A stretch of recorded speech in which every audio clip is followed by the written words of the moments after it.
Do you harass celebrities? Do you profit off of your friends? Do you do laundry without permission? Were you raised by wolves? Let's find out. Here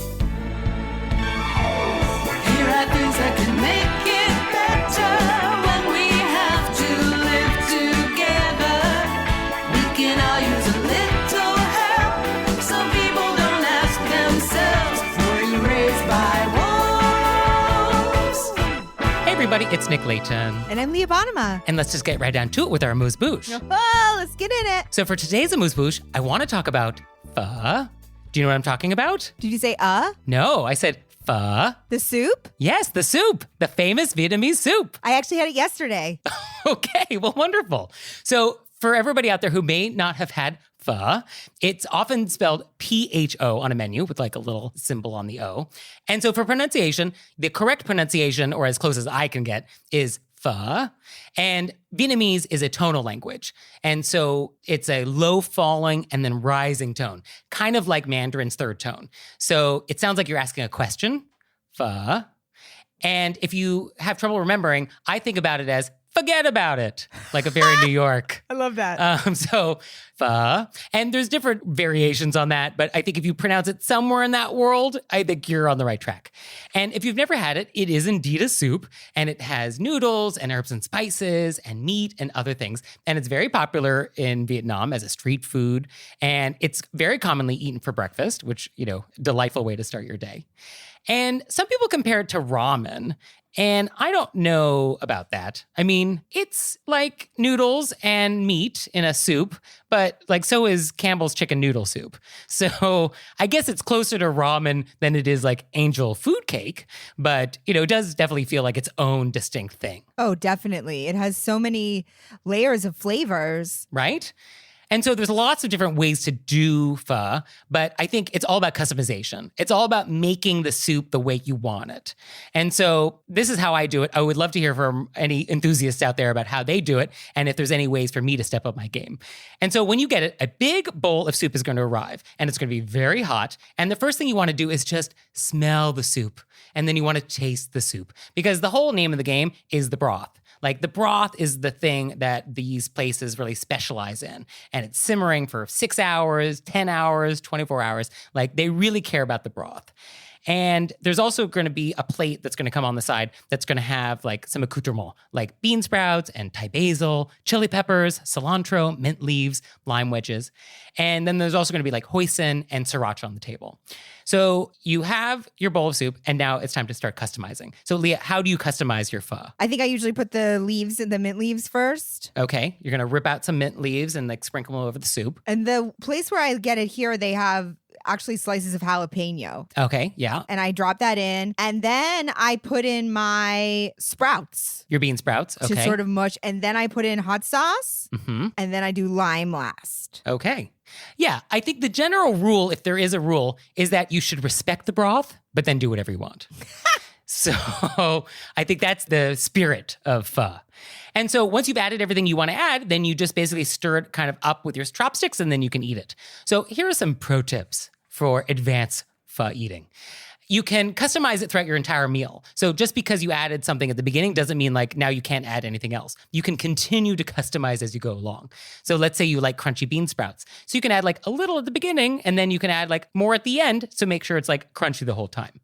Some people like to get rare beef, and they like to have that on the side to add it themselves to the soup so that the heat of the soup can actually cook the beef to the exact temperature that they want. So like you can do that. Some people don't like to lower the temperature of the soup with bean sprouts or these other sort of like fresh ingredients. So you can actually ask for the bean sprouts to come steamed. Oh. So they're warmer. So you can add warm bean sprouts. I mean, that's really advanced. Also, I'm very hungry now. And some people add the hoisin and the sriracha to the soup, which is fine. Some people like to have it to the little side plate, and they just dip meat into it as a separate thing. So like, do whatever you want. And there's this thing where you can ask for the fat that's skimmed off the broth in the kitchen, and they can bring it to you as a side. And then you can add that fat back into your soup if you want. And fat is flavor. So like, that's a way to dial it up to 11. So to actually eat pho, it's a two-handed affair. So with your dominant hand, you're going to have the chopsticks, and with your less dominant hand, you're going to have a spoon. And you hold both of these things together at the same time. We're not alternating. And so you get like noodles with the chopsticks, or you can add the noodles to the spoon and, eat it as you wish. But you have both of these implements at the very same time. And that's pretty much it. Like, that's pho. So delicious. And for honesty's sake, I called it pho up until this year. I didn't know until this year it was pho. And now I just learned that I go up at the end. Yeah, go down first and then up. Yes. It's so hard for me to do that without like actually moving my body. Move your body. Get into it. Yes. Pho. Pho.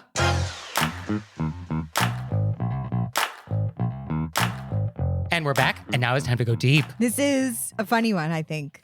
Well, potentially. We'll see. So, for today's deep dive, I want to talk about spotting celebrities in public. So, this happens. And so, what should you do? What should you not do? I think why I thought it was funny immediately is because I feel everybody has a story where they humiliated themselves because they lost their mind around a celebrity. So, I think the first question is, what's a celebrity anymore? What even counts? I would honestly say anybody who you don't know in real life but recognize from something. If you never met them before, maybe they're not like an A-list celebrity, but if you don't personally know them or they're not like, oh, hey, you went to school with my friend, it's more like, oh, you're on that thing, that counts. Okay, that does feel fair. Yeah, that does feel like the correct definition now.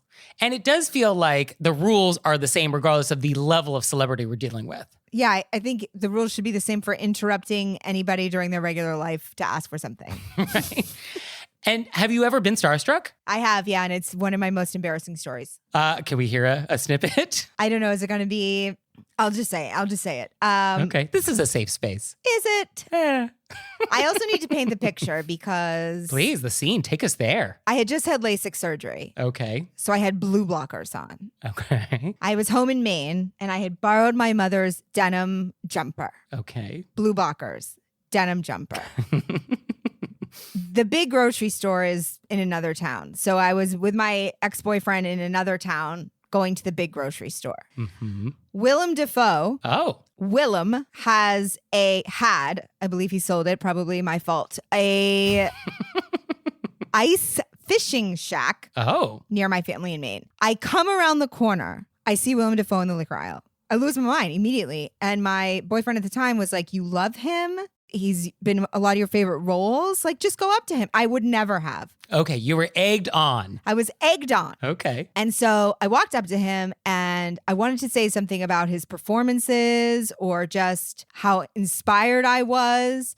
And instead, I'm pretty sure that I stepped in too close. Okay. Because my eyes weren't working. And I realized I was too close because he physically moved himself into the liquor. You know what I mean? He was like leaning back and I was like, oh you no. heard bottles jiggling as he hit the shelf. Yeah, okay. I was like, oh no, my vision is off. And I stepped in too close. And I think I said, Willem Dafoe, I love you. I think that's what happened. And then I sort of blacked out because I was so humiliated and I just ran out of the store. Okay. And then he sold all his property in the state and has never returned. In his defense, he really tried to be polite. Obviously, he's at his ice fishing shack. He's trying to get away.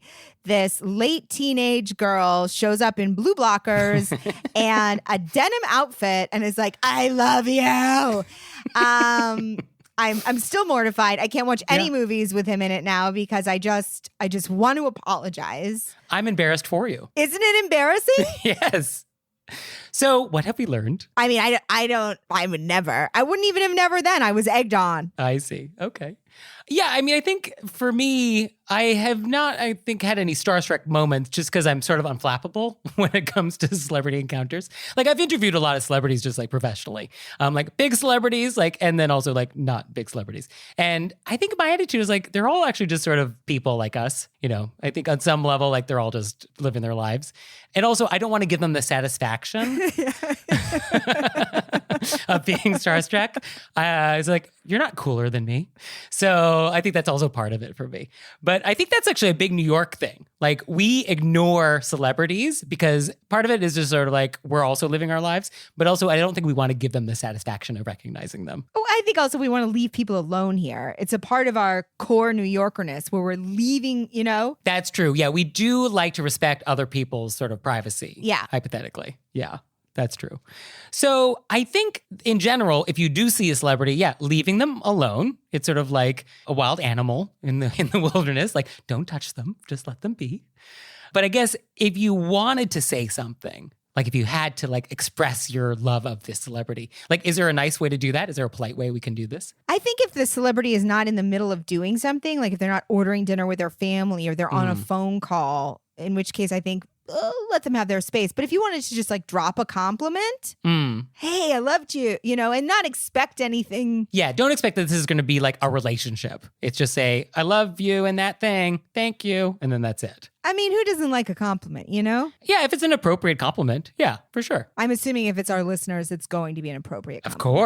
Of course. I would expect nothing less. And I think you can do it if the situation in which you're doing it is like when you would make small talk anyway. Like if you're waiting in line for the valet or you're like at Starbucks. Like, I think if you can do it in a way where you're not skipping a beat, then I guess you could say something. It's sort of when you're pulling them out of their moment. If you're at an event, I was trying to think of a place where I've actually asked for a photograph, which I hardly ever do.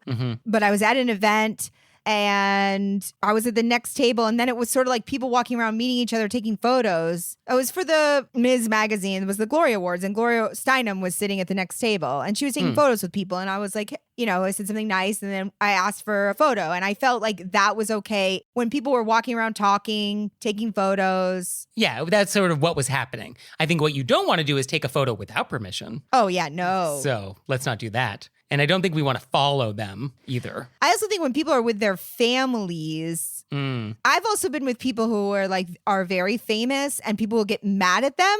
Oh, why can't you talk to me right now? You know what I mean? It's like, well, they're right in the middle of living their life. They can't. Yeah. Don't get belligerent that a celebrity doesn't want to stop what they're doing and like talk to you. Yeah. Sometimes people are just doing their daily life things. Yeah.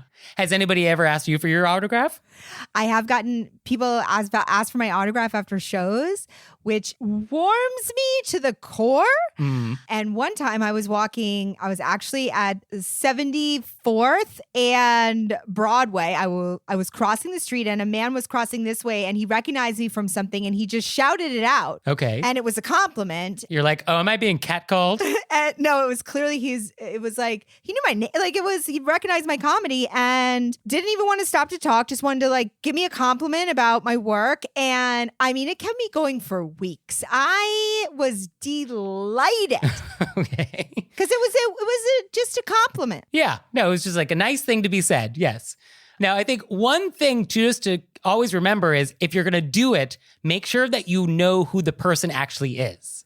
Don't confuse them for somebody else and be like, oh, I loved you in that movie that they weren't in. So just make sure that you nail who your actual celebrity is. Don't go up to Leah Bonnema and be like, I loved you in Dirty Dancing. Who am I in that? You're Jennifer Grey. Oh, great. Thank you. Yes, of course. Who else would you? Patrick Swayze? I know. I just like, I don't know who I would be. And we're back. And now it's time to take some questions from you all in the wilderness. Ow!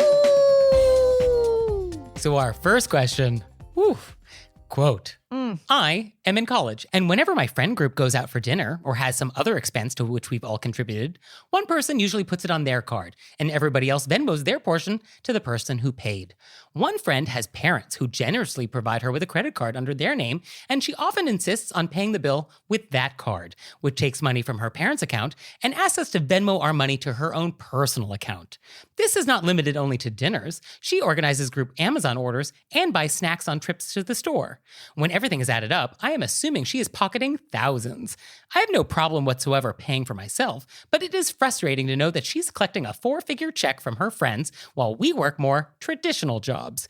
Should I just mind my business? Or do I try to wrestle the check from her at brunch? Her card is always ready, so this will be challenging. I'm not the only person who feels this way. Yeah. I get this frustration, right? Because there does feel like there's some injustice. I'm working a traditional job, I'm paying my way through school, and here is this person who has a free ride, and that's annoying. Yes. Right? But I do not believe our letter writer has been financially injured. Like, she is paying for what she owes. Everyone is paying for what they owe. And what happens between, your friend and her parents is kind of like their business. If that's the deal they have, then I guess that's the deal they have. Yeah, that's how I feel. I completely understand feeling annoyed. I get that. But it is their business. We don't know what their business is. True. That's true. They may be working off a huge debt with their daughter. We have no idea. Highly unlikely, but it's a possibility. Right. Yeah. But also that it's just not, I think, for anybody to say anything. You could try to do separate Amazon orders, split up the check. But to what end? Yeah, I'm just saying if it drives you so, you know what I mean, if you can't let it go. Right. But I don't think you can say anything because it's between her and her parents. Because, what do you want to have happen? Do you want her parents to cut her off and to force your friend to get a job? Is that what you would rather have happen here? I don't know if the friend is saying, oh, let me pay and then I'll get the cash from you and then I'll have this extra money. I don't know if the friend is saying that publicly to make it so clear, in which case maybe this person could be like, you have to stop saying that. Makes everybody feel weird. I don't think the friend is saying that's what's happening, but we all know that that is what is happening. No, but I'm saying if they went as far as to say it, maybe we would mention that made us feel weird, that they keep bringing it up. Okay. But if they're not saying it, I don't think it's appropriate to bring up. Yeah. I mean, I get that this feels unfair that your friend is sort of quote unquote profiting off of you. But I guess, the sooner you realize that the world is unfair, that there is no justice in this world, that there are just things that are unfair. There will just be people who are more privileged. That just is the way it is. That I think the sooner you get on board with that, I think the sooner you will be less annoyed with this. Because this is not the last time this is going to happen, where you feel like there's some injustice with, how something is unfolding. I think the choices are stop paying for things with this person or let it go. And I think related to this, because I think this does come up for people who have credit cards that get points. Some people like to get points, quote unquote, and sort of insist on putting it on their card. And I think it is nice to share the points if you're with a friend group that we all have credit cards that get us points or rewards. So don't hog it. So I think it is good to keep in mind that if you're always trying to get the points, your other friends might also want points. So, share the love. Yeah, I think if you could say, hey, I'm going to throw my credit card down because I want the points, you could say that and see what happens. Yeah. And I think we could rotate, we could rotate among the group, that everybody gets the chance to get whatever benefit is happening. This question does not sound like it's about the points. It just sounds like, we were annoyed with our friend for banking cash. But I think a similar solution, that could work though. Yeah, that could be I love that idea as a way to say, hey, let's rotate who does the card so we can get points. Yeah, okay. Give that a whirl. But I don't think you can mention the parent relationship. Definitely not. No, none of your business, unfortunately. Sorry. So our next question is, quote, is it rude for a guest to wash the guest bed sheets after sleeping on them? My mother has been washing the guest bed sheets the morning she leaves without asking or being asked to. My husband thinks it's rude of her to use our laundry room without asking. I think she's just trying to be nice. This habit of hers started when we were parents of a newborn, but our daughter is a toddler now, and we certainly don't need the extra help with laundry. I hate turning down a kind gesture and dislike doing laundry even more. But I must know, is it rude what my mother is doing? I don't think so. My first thought when I read this was finally, it's not a question about a mother-in-law. It's just a question about a mother. But then as I was just reading it, it was oh no, my husband is concerned and this is his mother-in-law. Yeah. So it was of course this is a mother-in-law question. Can't escape it. So I think we might have covered this in the past, that when you're a house guest, there should be some conversation about what should happen with the sheets after you leave. Because some people just like you to leave them on the bed. I'll get it later. Some people want you to strip it. I guess some people might want you to actually do a whole load of laundry. So I think there should be some conversation between host and guest about what should happen. Yeah, I can absolutely see that. I don't think it's rude. It's not as if the mom is walking into your room and pulling your sheets while you're still in the bed. I believe this comes from her just wanting to be helpful and out of the way. If it bothers your husband so much, you could say to your mom, could you please not wash the sheets after you leave? We like to do it all together. But I don't think it's your mother. Yeah, she is trying to be helpful and do a nice thing. This is not a malicious act. Yeah, she's making an effort. yes, she's making an effort to be a good guest. And absent other information about what you would rather have happen with the sheets, she is assuming that this is what should be done. I think that if there is no conversation about sheets when you're house guest, the default setting, I guess, is to leave them on the bed. Although I think you should always have a conversation with your host if you're a guest, or if you're a host, you should let your guest know what you want upon checkout. Now, one thing that popped up is a washer dryer like a dishwasher?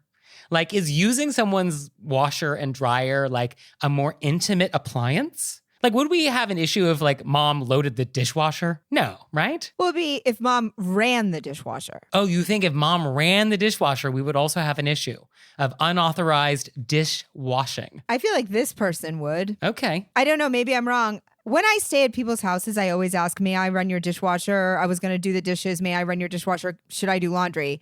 There is, I just feel, a caveat when it's parents. Okay. And that caveat is what? They're your parents. Yeah, they're not a house guest. Yeah, they're your mom. It is different somehow. I don't know about the dishwasher, washer, dryer. Is it the water? I don't know what this person is objecting to. I guess it's just the intrusiveness. Or I think maybe the husband feels like this washing is like a comment on their housekeeping, maybe. Like, you need me to do this because you're not capable. Like, maybe it has a little of that flavor, or that's how that's being interpreted. He could also just be a person who doesn't like people touching his stuff. Okay. But I think also in general, etiquette problems do arise when we assume something. Like, oh, you're pregnant. I'm not pregnant. So let's not assume that we should do the sheets. Like, let's just clarify. So I think in general, we can solve a lot of etiquette problems if we just clarify and just ask. I love that. So our next question is, quote, my son has a girlfriend who comes over not wearing a bra. While this did give pause the first time she came over, I hadn't really thought it was too much of a concern until my husband mentioned wanting to address the issue after the next few visits. Is there a polite way to ask someone to wear a bra? No. So, do you have questions for us? Send them to us. Whether or not they're super complicated or super easy, send them to us through our website, wereyouRaisedByWolves.com, or you can leave us a voicemail or send us a text message, 267-CALL-RBW. And we're back, and now it's time to play a game we like to call Vent or Repent. Vent or repent. Which is our opportunity to vent about some bad etiquette experience we've had recently, or we can repent for some etiquette faux pas we've committed. So, Leah, would you like to vent or repent? I want to give you the opportunity to go first. I always go first. Delighted to. Okay, so I love a good bakery. And I love nothing more than on a weekend to explore New York City, go to a new bakery, have some baked goods. And so a Swedish friend of mine in town, she mentioned that there's this Swedish bakery that's doing a special seasonal thing called a semmelbun. And it's this traditional thing that's served between Christmas and Easter. And it's like a cardamom pastry, and it has almond paste and whipped cream. So I'm like, I would like to eat this. And so I happened to be nearby, and they had one left in the window because apparently some Swedish person who pre-ordered it like canceled the last minute. And so like there was one semmelbun for me. And so I was like, as long as I'm there, I should maybe get a cardamom bun, and I can actually enjoy like a little fika now, like a little coffee break. And then I'll have the semmelbun for dessert tonight. And then it's like, oh, maybe I'll get a cinnamon bun and I'll have that tomorrow morning with my coffee. And I'm like, that sounds perfect. That's totally lagom, which is like the Swedish idea of having the perfect amount of something. So I'm like, lagom. Love it. So I stepped up to the counter and I'm like, I will take a semmelbun, I'll take a cardamom bun and a cinnamon bun. And so the guy behind the counter, he says, is this all for you alone? And I was like, my internal monologue was like, did I just order a ridiculous amount of stuff? And I say, nope, just me. And then he proceeds to get an enormous gift box and he puts these things into the gift box and then he proceeds to tie ribbon around it. And it's the type of ribbon that makes the curlicues when you rub a knife on it. And so now he's making curlicues with scissors. And it's not like we have all the time in the world. There are people in line behind me. You know, like we have to move this along. And I've been to this bakery before. They don't do gift boxes for everybody.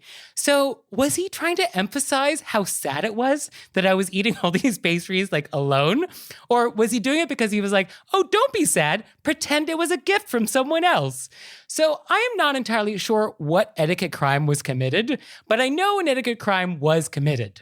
And so I don't care for whatever it is that happened. I'm not quite sure what it was, but I don't feel good about it. And so that is why it is a vent today.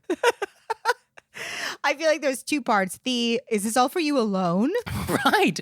Rude. Rude. Very rude. So rude. And then the second part reminds me of, have you seen Love Actually? Yes. When he's buying the necklace for the other woman and Mr. Bean is like adding all the ribbons and he's like, I gotta go. Yeah, it was that. It was like, do we need more curlicues on this? So, and for you? I'm gonna repent. Oh, okay. Leah, what have you done? So I can't be specific because why I'm repenting is because the thing I said was probably inappropriate, but I'm gonna give you guys the rest of the story. Okay. For our listeners, I don't love making phone calls. You're a texter. So I'm a texter or I want to see a person's face. So I will actually often walk to places to make an appointment because I hate phone calls. It's like if I can't read somebody's face, I feel somehow like I'm missing something. But for appointments, like a doctor's appointment, I would just rather go in person to schedule. Yeah, I do it. It's been commented on. It's a wow. So obviously I've had to been pushed through this anxiety. So I've gotten into my phone calls. A lot of places I know about people's whole lives. I'm friends with this guy. We're not friends, but we talk on the phone. I know his kids in a spelling bee. How are they doing? It's very exciting. This woman just had a baby and she's learning she's also running her business from home. We check in. I know my customer service people. We check in. Okay. And they don't know I'm a comic. So sometimes I'll say something. It makes them laugh. It makes me feel really good, Okay. So I had this glitch on an account recently and they kept resending me asking for information. I kept re-putting in the information. They kept saying they didn't have the information. I kept putting it in. They call me. They're like, we don't have your information. And I said, I think there's a glitch. So we went through it and they had all the information. And then they went back and then repeated everything again. And then I made what I thought was a really funny joke. Not about them. About me. Okay. But it was edgy. Okay. But let me tell you right now that my dad with the kid in the spelling bee and my lady working from home who just had a baby would have gotten it. Okay. I thought it was maybe a little edgy, but since I had just spent thousands of hours of my life refilling the same information for these people, they could have given it to me. Okay. I dropped this, we'll call it a gem. Maybe it was out of the G-rated, but it was still, I would say, almost tasteful. And there was silence for at least 30 seconds. I don't know if you've experienced 30 seconds of silence. It's a lot longer than it feels, than it sounds. 30 seconds of silence is hours. At which time I realized maybe not appropriate to cross that line into edgy jokes with customer service people. So you bombed. I bombed really hard. You lost the room. I lost the whole room and I feel guilty about it. And I'm really sorry to that woman. I thought that we were on the same page. We weren't. And that's why I usually actually walk to places to make appointments because I cannot read the room if I can't see your face. That's fair. I think that's a good lesson. Now I want to know what this joke was. You don't. Okay. Would I have thought it was funny? No. Oh, Leah. No. I mean, you may. Oh, okay. I thought it was hilarious. That's probably part of the problem. I bombed so hard with this lady. I was like, I actually laid on the floor afterwards. I was like, that hurts so bad. I was like, did I go too far? Yes. I'm not for everybody.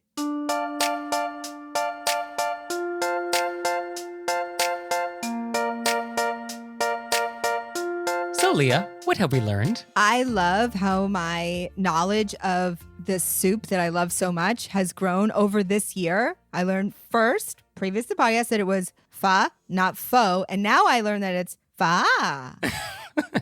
Pho.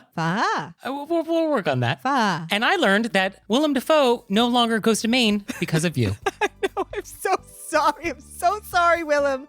I loved you in Wild at Heart. Well, thank you, Leah. Thank you, Nick. And thanks to you out there for listening. If I had your address, I'd send you a handwritten note on my custom stationery. He would. So for your homework this week, I want you to leave us a nice review. Wherever you listen to the show, leave a nice review so that other people might want to listen to us too. And we'll see you next time. That would be so awesome. Thank you. Bye. Bye.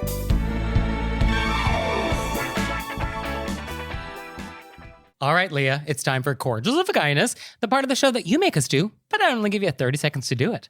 Ready, set, go. I have been thinking a lot about people who have changed my life and made my life a lot better. And I've been thinking so fondly of the Bilo family who took me into their home 2 times as a teenager and just were so kind and generous. And I'm so grateful to know you.